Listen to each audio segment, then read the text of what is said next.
بدلتا ہے رنگ آسمان کیسے کیسے. یہ مثال تو سنی تھی، اب اس کا عملی مظاہرہ ڈاکٹر دانش کی صورت میں دیکھ بھی لیا. یہ عملی مظاہرہ کیسا اور کیا ہے؟ آپ کا چینل میوزیم آپ کو اس سے ضرور آگاہ کرے گا، مگر اس سے قبل چینل کو سبسکرائب اور لائک کرنا مت بھولیں. دوستوں، ڈاکٹر سے اینکر پھر یوٹیوبر ڈاکٹر دانش اب تحریک انصاف کے بدترین مخالف سمجھے جاتے ہیں اور اپنے ٹویٹس میں مریم نواز، بلاول، آصف زرداری اور شریف برادران کی حمایت اور ان کی کرپشن کا دفاع کرتے نظر آتے ہیں، جبکہ کسی زمانے میں وہ تحریک انصاف کے حامیوں میں شمار کیے جاتے تھے. اب جن لوگوں کا وہ دفاع کر رہے ہیں، ماضی میں ان کا شو ان کے خلاف ہوا کرتا تھا. کبھی یہ بھی وقت تھا کہ ڈاکٹر صاحب موروثی سیاست کے خلاف تھے. مریم نواز اور بلاول زرداری کو بدقسمت اور ذہنی غلام لوگوں کے حکمران کہا کرتے تھے. اس وقت کہا کرتے تھے کہ آنے والے دور میں اس بدقسمت اور ذہنی غلام لوگوں کے حکمران بلاول زرداری بھٹو، حمزہ شہباز یا مریم نواز ہوں گی. کاش اس ملک میں یہ روایت تبدیل ہو. دسمبر 2015 کے بعد اپریل 2020 میں پینترا بدلتے نظر آئے اور ڈاکٹر صاحب سے صحافی، پھر یوٹیوبر، پھر ترجمان مریم او بلاول کے روپ میں نظر آئے. جنہیں کبھی ذہنی پسماندگی کی پسند سمجھتے تھے، اب ان کی تعریفوں میں پل باندھتے اور موصوف کہتے ہیں کہ کوئی مانے یا نہ مانے، بلاول بھٹو اور مریم نواز پاکستانی سیاست کا مستقبل ہیں، جن کے پیچھے عوامی طاقت ہو. انہیں زیادہ دیر روکا نہیں جا سکتا. دوستوں، ڈاکٹر دانش کی کوئی پیشن گوئی درست ثابت نہیں ہوئی. 2018 کے بعد سے یہ صاحب بھی حکومت اب گئی تب گئی کی خبریں جلا رہے ہیں، مگر خود ہی سیٹلائٹ چینل سے چلتے نظر آئے. تاہم خان صاحب کی حکومت آج بھی ہے. دوستوں، آپ کو یاد ہوگا کہ 17 جون 2020 کو ڈاکٹر دانش نے کہا تھا کہ دسمبر 2020 میں ملک کے نئے وزیر اعظم ایاز صادق ہوں گے، مگر ایسا نہیں ہوا. شاید ایاز صادق صاحب کی اپنی ٹانگیں کانپ گئیں، تبھی وہ وزیر اعظم نہ بن سکے، ورنہ ڈاکٹر صاحب کی پیشن گوئی تو بقول ان کے بہت باوثوق تھی. میوزیم کے دوستوں، ڈاکٹر صاحب کی بہت سی پیشن گوئیاں دیکھ کر یہ کہنا غلط نہیں ہوگا کہ وہ یوٹیوب کا واچ ٹائم پورا کرنے کا سبب تو ہیں، مگر حقیقت سے ان کا کوئی تعلق نہیں ہوتا. اب حالیہ آزاد کشمیر انتخابات کو ہی دیکھ لیں. ڈاکٹر صاحب نے کیا کہا تھا اور کیا سے کیا ہو گیا دیکھتے دیکھتے. کشمیر الیکشن سے قبل صحافی ڈاکٹر دانش کی پیشن گوئیوں پر نظر ڈال لیتے ہیں. یہ بات کلیئر ہے کہ پی ٹی آئی کشمیر میں نہیں ہے. چاہے اگر کشمیر میں پی ٹی آئی جیتتی ہے تو وہاں کے مبصرین اور لوگ کہتے ہیں، ان کے باہر کے جو لوگ مانیٹر کر رہے ہیں وہ بھی کہہ رہے ہیں کہ بہت بڑی دھاندلی ہوگی تو پھر پی ٹی آئی جیتے گی، ورنہ پی ٹی آئی کا نام و نشان نہیں ہے. کہا کہ کشمیر کے انتخابات میں پی ٹی آئی کہیں نہیں، اور اس دوران الیکشن سے قبل دھاندلی کا رونا رو دیا. یعنی اگر مسلم لیگ ہاری تو انہوں نے کہا کہ میں نے کبھی کشمیر کی اتنی بڑی تعداد کو باہر نکلتے نہیں دیکھا جیسا اپوزیشن کے جلسوں میں نظر آ رہی ہے. مریم نواز صاحبہ یا بلاول بھٹو کے آنے سے خود میاں نواز شریف صاحب نے ایکسیپٹ کیا کہ آج تک انہوں نے اتنا آزاد کشمیر کے لوگوں کو چارج نہیں دیکھا جتنا انہوں نے کہا کہ تو تاریخ بدل دی گئی ہے. اور واقعی جو مبصرین ہیں وہ بھی کہتے ہیں کہ پاکستان کی تاریخ میں آزاد کشمیر میں اتنی گہما گہمی اور اتنی جو ہے وہ لوگوں کا، بچے، بوڑھو، جوان، عورتیں، سب جو ہے وہ آزاد کشمیر کے الیکشن کے لیے جو ہے وہ نکل پڑی ہیں. انہوں نے کہا کہ کشمیریوں کو اپنی مرضی سے جیسے وہ چاہتے ہیں انہیں ووٹ دینے دیا جائے. اگر اس دفعہ یہاں پر بھی گلگت بلتستان کی طرح 2018 کی طرح کراچی کی طرح یہاں پر اگر ووٹ پہ ڈاکہ ڈالا گیا تو یہ کسی کے لیے بھی اچھا نہیں ہے، اور سب سے امپورٹنٹ بات ہے کہ یہ پاکستان کے لیے بھی اچھا نہیں ہے. مگر الیکشن کے بعد وہ دکھی نظر آئے. کہا کہ کشمیر الیکشن میں دھاندلی کی وجہ سے حالات خراب اور ملک میں خانہ جنگی فضول سنسنی پھیلائی. اسی موضوع پر ایک اور ویڈیو میں ڈاکٹر دانش آزاد کشمیر کے عام انتخابات کی نشستیں اس طرح تقسیم کرتے نظر آ رہے ہیں. 2016 میں 61.2%، تقریباً 62.1% جو ہے وہ ٹرن آؤٹ تھا. اور اس دفعہ یہ کہا جا رہا ہے کہ جس طرح کی بلاول نے اور مریم نواز نے یہاں موبلائزیشن کیا اور عوام نکلے ہیں اور پھر پی ٹی آئی کا بھی جلسہ ہوا ہے، تو لوگ یہاں شاید 62.1% کو بریک کر دیں. اور یہ الیکشن اس وقت ہوا تھا جب حالات بہت خراب تھے، اور ابھی تو بہت بہتر حالات ہیں، تو شاید جس طرح موبلائزیشن ہوئی ہے تو یہ 62 سے اوپر چلا جائے. ڈاکٹر دانش نے کہا کہ اگر اسٹیبلشمنٹ ضمنی انتخابات کی طرح نیوٹرل رہی تو نتائج مختلف ہوں گے. یعنی اس کا مطلب یہ ہوا کہ ڈاکٹر صاحب کے پیمانے کے مطابق پی ٹی آئی ہاری تو مداخلت نہیں، جیتی تو جتوایا گیا. پھر کہا کہ P M L N clean sweep کرے گی کیونکہ اس کی آزاد کشمیر میں حکومت ہے، وہ پہلے بھی کلین سویپ کر چکی ہے. اگر میرٹ پہ، بالکل پیور میرٹ پہ الیکشن ہو جاتا ہے تو P M L N again sweep کرے گی، دوبارہ سویپ کرے گی. اور یہ سویپ جو ہے، اس کا سارا کریڈٹ جو ہے وہ یقیناً مریم نواز صاحبہ کو جائے گا.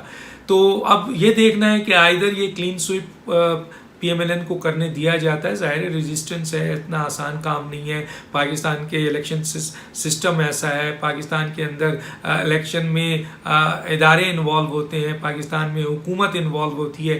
تو ایک طرف تو حکومت آپ کی پی ایم ایل این کی ہے اور ایک طرف پاکستان میں جو حکومت ہے وہ پی ٹی آئی کی ہے. تو بہرحال آئی جی جو ہے وہ پاکستان کا ہے، چیف سیکرٹری جو ہے پاکستان کا ہے. تو اب یہ دیکھنا ہے کہ آئیدر اگر میرٹ پہ کہا جا رہا ہے کہ جی کلین سویپ کرے گی اور اس کے بعد پیپلز پارٹی کا نمبر ہے. ڈاکٹر صاحب ایک بات تو بتائیں، نون لیگ نے حکومت میں رہ کر کلین سویپ کیا تو کیا وہ دھاندلی تھی یا شفافیت؟ خیر، آتے ہیں ڈاکٹر صاحب کی پیشن گوئیوں کی جانب. جناب فرماتے ہیں کہ پی ٹی آئی کے پاس صرف وفاقی حکومت کا ایڈوانٹیج، اس کے علاوہ کچھ نہیں، یعنی وہ کشمیریوں میں مقبول نہیں ہے. اور جو باہر کے لوگ کچھ کنٹرول سب اس کو دیکھ رہے ہیں، ان سے بات ہوئی تو سیٹوں کی ارینجمنٹ کچھ اس طرح نظر آئی ہے جو میں آپ کے سامنے پیش کر رہا ہوں. اب بھی ان نیوٹرل آبزرور اور یہ تمام چیزوں کی بنیاد پر وہ یہ کہتے ہیں کہ پی ایم ایل این جو ہے وہ یہ الیکشن جیت جائے گی. وہ تو الگ ہے جو کلین سویپ کہہ رہے ہیں میرٹ کی بنیاد پر، یہ وہ لوگ ہیں جو کلین سویپ نہیں کہہ رہے ہیں، لیکن وہ یہ کہہ رہے ہیں کہ پی ایم ایل این کو واضح سیٹ ملے گی پاکستان میں بھی اور آپ کے آزاد جموں کشمیر میں. پھر کہا کہ ذرائع کے مطابق یہ بھی ہو سکتا ہے کہ پی ایم ایل این کو کلین سویپ نہیں کرنے دیا جائے، بس جتا دیا جائے. دوستوں، حقیقی منظر نامے کے مطابق ایسا کچھ بھی نہیں ہوا. ہائے حسرت ان غنچوں پر جو بن کھلے مرجھا گئے.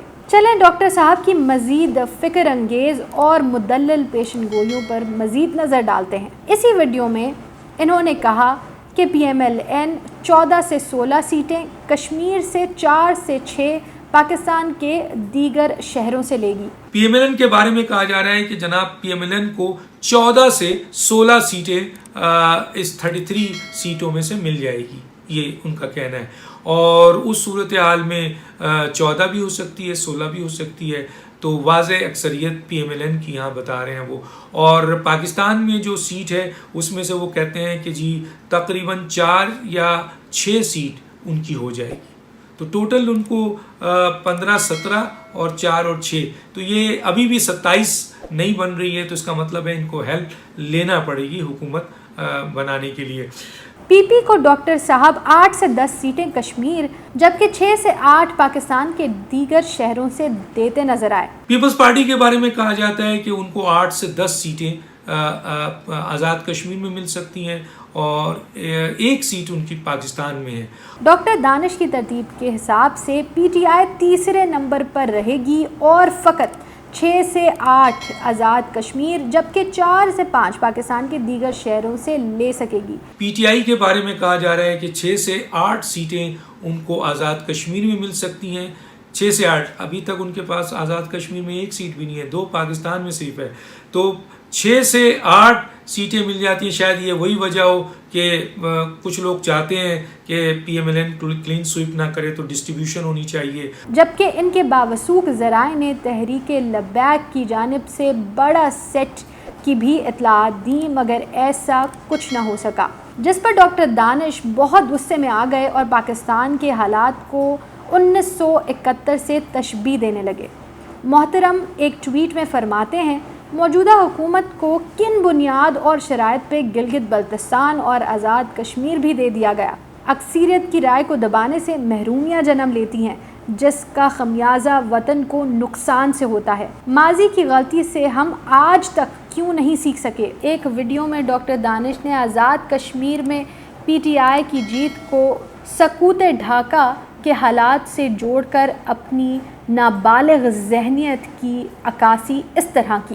دیکھیں، پاکستان کی محبت اس میں ہے کہ آپ اصل حقائق کو سمجھیں اور ان غلطیوں کی بنیاد پہ جو ماضی میں ہم کر چکے ہیں ان غلطیوں کو سدھاریں، تاکہ ہم اپنے اس بچے ہوئے پاکستان کی حفاظت کر سکیں جس کے خلاف بڑی سازشیں ہو رہی ہیں۔ سازش اگر باہر والے کر رہے ہیں تو سمجھ میں آتا ہے، اندرونی کردار بھی سازش کر رہے ہیں۔ اہم عہدوں میں بیٹھے ہوئے لوگ پاکستان کے خلاف سازش کر رہے ہیں، انڈکٹ کیے گئے ہیں لوگوں کو، اور ہم نے ان لوگوں کو رکھا ہوا ہے۔ ہمیں پتہ ہے کہ یہ ملک دشمن لوگ ہیں جو ہمارے ملک کے خلاف کام غلط کر رہے ہیں، صرف اپنے مفادات کے لیے، اپنے ذاتی مفادات کے لیے، لیکن ہم ان کو لے کے چل رہے ہیں اور یہ ہمیں اندر سے کھوکھلا کر رہے ہیں۔ انہوں نے نہ جانے کس پر الزام عائد کیا کہ نااہل حکومت کو گلگت بلتستان کے بعد آزاد کشمیر دے دیا، 2018 میں زبردستی جتوایا گیا۔ آپ نے عوام کی مقبولیت کو دبا کر، اکثریت کو دبا کر 2018 کے الیکشن میں 70 لاکھ ووٹ ان کو دیا اور کسی طریقے سے ان کو قریب ترین پہنچا دیا سادہ اکثریت کے، اور پھر ہم نے اتحادیوں کے گردن پکڑے اور نئی پارٹی باپ بنائی اور ان سب کو بنا کر کہا کہ انہیں سپورٹ کرو، ان کو ملک وزیر اعظم بنا دو۔ حسب عادت پھر نہ جانے کس کو 2018 کا الیکشن ہائی جیک کرنے کا تانا دیا۔ تو بہرحال 2018 کا الیکشن جو ہے وہ ہائی جیک ہوا، پاکستانیوں کی اکثریت کی جماعت کو دبایا گیا، ان کو پیچھے پھینکا گیا، اور جو بھی ان کو بدنام کیا گیا، جو کچھ بھی کیا وہ ایک الگ بات ہے، کریں بدنام جو کچھ کرنا ہے، لیکن عوام کی اکثریت جو ووٹ ہے، اس کا حق ہے، اس کو اگر دبائیں گے تو یہ لاوا پھٹتا ہے۔ یہ 2018 میں بہت بڑی تعداد میں ہوا۔ دوستو، ڈاکٹر دانش اپنی ہر ویڈیو نادیدہ مبصرین، ماہرین کی رائے کے مطابق کرتے ہیں، جنہیں وہ اپنے اہم ذرائع کہتے ہیں۔ غالباً یہ ایسے ہی ذرائع ہیں جن کے بارے میں میاں صاحب نے پارلیمنٹ میں کہا تھا کہ حضور یہ ہیں وہ ذرائع جنہیں شیخ رشید صاحب رضیہ بٹ کا ناول کہا کرتے ہیں۔ کچھ ایسے ہی ذرائع ڈاکٹر دانش کے بھی ہیں۔ اب ہم تو اس پر کوئی رائے نہیں دے سکتے۔ نیوزیم کے دوستوں، آپ ڈاکٹر دانش کے ذرائع کے بارے میں کیا کہنا چاہتے ہیں؟ کامنٹس باکس میں اپنی رائے سے آگاہ کریں۔ اس کے ساتھ ہی ویڈیو کو لائک اور چینل کو سبسکرائب کرنا مت بھولیں۔ شکریہ۔